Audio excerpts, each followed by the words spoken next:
Hey, what's going on, guys? Gamerdude here, and it is that time of week again where I bring you the facts and another episode in our Just the Facts series. So, the last couple of weeks we have been talking about remasters, and today is no different. It seems as though we may have another on the way. Yes, as you can tell from the title, it is the iconic Simpsons Hit and Run. But do we want this? Although the game was brilliant and tons of fun for its time, do we really want a game that has episodes based on events from years ago? Today we will discuss what I've found regarding this potential resurrection, and we will also discuss if it's too late. So with that, let's get on with the show. 2, 4, 6, 8, you suck, I'm great. One of the iconic lines from the game. I'm sure anyone in their mid-20s, gamer or not, will know about this cult classic. It always seems to come up in conversation. There have been a number of Simpsons games, from Simpsons Wrestling, Skateboarding, Road Rage, Hit and Run, and the Simpsons game, which was the last game to feature the iconic family, and nothing has been released since. But all that may be about to change. Hit and Run initially released back in 2003 in the third of a trilogy of games that started with The Simpsons Skateboarding, then Simpsons Road Rage, and finally Hit and Run. Each game released for the console platforms of the time. However, Hit and Run was certainly the one that stood out the most, with a sort of semi-open world Springfield reaching a variety of different locations, playing as a variety of different characters from Homer, Bart, Lisa, Marge, and several others. Not to mention all the side characters in certain vehicles and characters you would come across in the world randomly or for missions. The game's plot was indeed brilliant, and the story was actually fantastic. It was a brilliant game for its time, no denying that.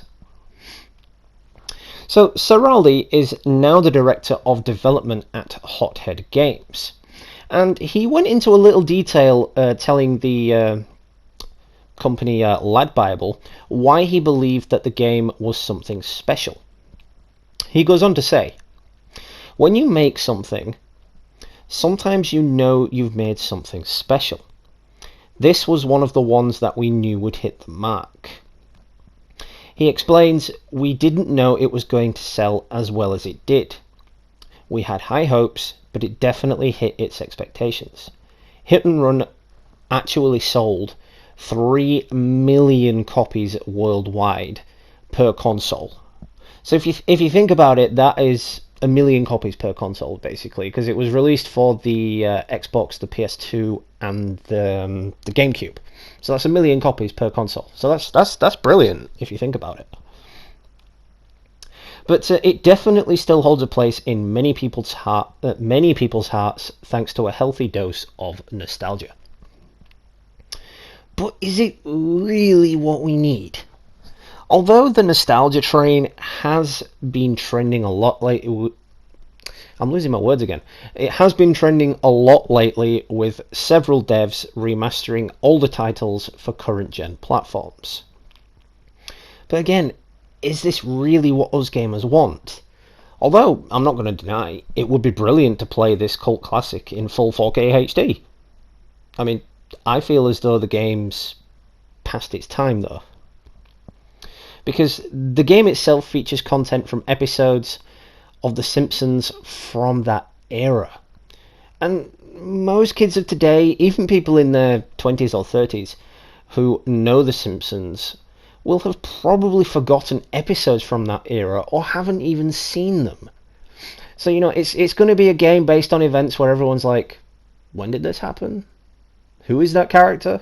Who is this character? Because there's characters in that game that are now not featured in the actual Simpsons series themselves because the voice actors sadly passed away. And again, that is a real shame. But what I'm trying to say is, where's the harm in actually making a brand new Simpsons game based on current events from The Simpsons? Or even a game based upon the movie would make more sense, as it's somewhat more recent than a game that's over a decade old now. And why just hit and run? Why not all three in one big package? It wouldn't be difficult if it's simply just going to be a remaster as opposed to a remake, like the Destroy All Humans remake or other remakes that have to be rebuilt from the ground up. So if it remaster and remakes, if you don't know the difference, a remaster is basically the same game with updated graphics.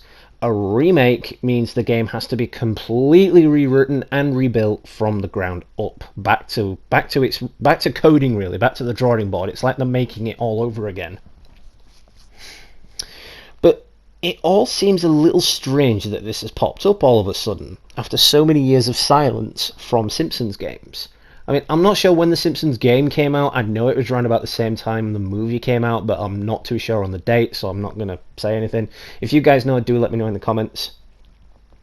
But in another interview with Lad Bible, Sorali expressed his belief that he could see all of the Springfield shenanigans set in the hit TV show's world on multiple different types of platforms, as a remake or remaster. So in my opinion, that probably means all current gen platforms, possibly even the Nintendo Switch, given how that's becoming more and more popular. Really don't know how, I don't see the point of portable consoles. I haven't had one since the PSP.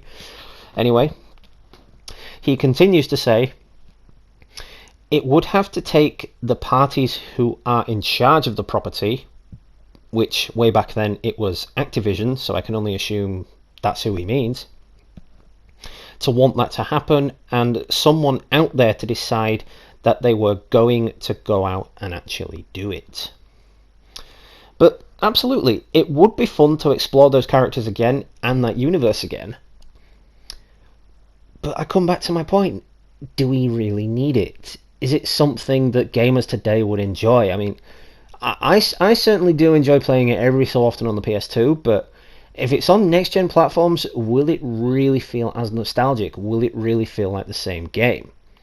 That's something I'm going to ask you guys in a little bit. But as Sorali did point out, the game would have to get the green light from those who own the rights to the title. And you also have to factor in who and how the game could be made. But nonetheless, it is a fun idea, it is a fun thought. It's all depends whether or not Activision still want to do it, because Activision are on the Call of Duty train right now, so I don't really know if they'd be interested in doing it, but you never know. You never know. I mean, remasters are the trend these days, and with the next generation of consoles coming next year, who knows? Maybe we'll get it on PS4 and PS5. Don't know. Who knows? I'm just speculating there. But what do you guys think? Is it yet another attempt at a cash grab for a game that's over a decade old? Will it hold up to standards and be as good as we remember? Or will it just be another exciting visit to the box factory? In other words, boring and shit. You see, I haven't watched The Simpsons in quite a long time. And it's purely and simply because I lost interest. After the Simpsons movie, I think it killed it off. And Matt Groening has said himself, it wasn't Matt Groening, it was Seth MacFarlane, actually. Once you make a cartoon or a TV series of something into a movie, it kills off the TV series. And he was absolutely right. The Simpsons was made into a movie in 2009, and the content for the show has been seriously lacking and repetitive over the last couple of years. I think that's probably why Seth MacFarlane hasn't made a Family Guy movie or an American Dad movie, no matter how much us fans actually want it. But there is another rumour going around that a new Simpsons movie will actually be coming when the Fox contract for The Simpsons comes to an end in the next couple of years. Because, Disney now own the rights to it, and Matt Groening's like, well, no. And the voice actors are like, well, no. You're telling us to do this, that, and this, and no. This is how we've done it for the last 30 years. Who are you to tell us to do it any differently? So, but basically, the voice actors and the creators are going to be like, well, we're done. We're going to pull out a movie, and then that's it. We're done. So, I don't know. Would a game actually fit into this world now? Now that Disney owns the rights to it, would it be Disney that produces it? Would it be Activision that produces it again?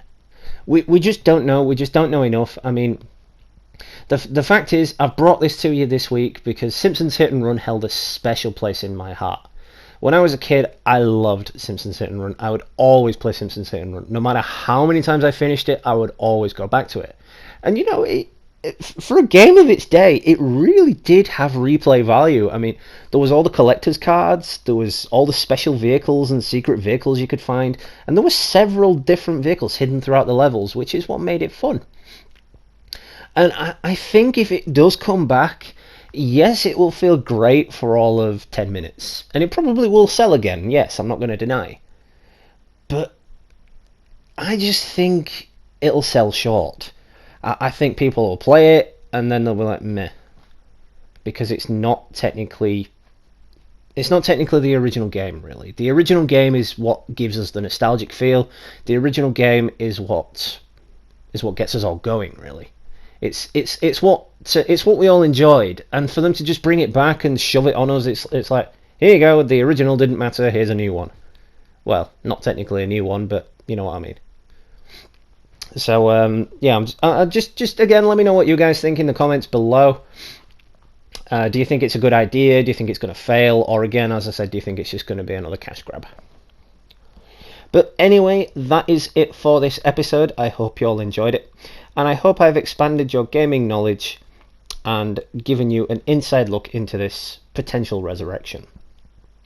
So for now, of course, as I've said over the last few weeks, we are going to be taking Sundays off as well as my usual Tuesday, simply because, you know, I'm unable to stay awake on Sundays, and you know the story of the Walking Dead game, so until we get that fixed, we're off.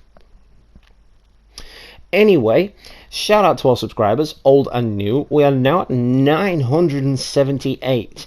We are getting ever so close to that 1k milestone. We're still creeping towards it, and it is still an absolutely amazing achievement, and I can't thank you all enough for the continuous support and views of my content. If you are, of course, new to the channel and enjoyed this video or any of my other content, make sure you smash that like button and drop me a subscribe. I always sub back to new subscribers, and I do try to view any content you are producing. Just don't feel disheartened if I don't get around to you straight away. There's a lot of people producing content, and I will get around to you eventually once I've viewed everyone else, because if someone's live streaming and then someone else is live streaming, I don't want to pop between streams. I will watch that stream to its fullest, and then I'll come over to your side, if you get where I'm coming from. So anyway, that being said, this has been Just the Facts with Gamerdude. Happy gaming, and I will catch y'all in the next one, guys.